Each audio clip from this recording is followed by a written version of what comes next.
जय जगन्नाथ सांग माने आज आम घरे चली प्रस्तुति काकरा पिठा।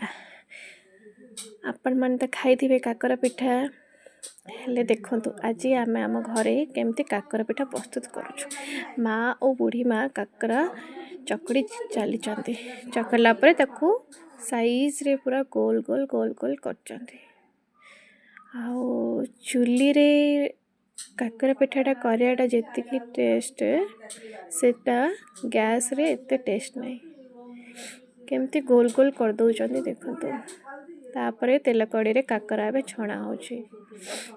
छानला टाइम रे तो मते माने इच्छा हलानी केमती से काकरा पिठाटा माने ओल्ला हबा तापरे मु गरम गरम काकरा पिठाटा खाइबे।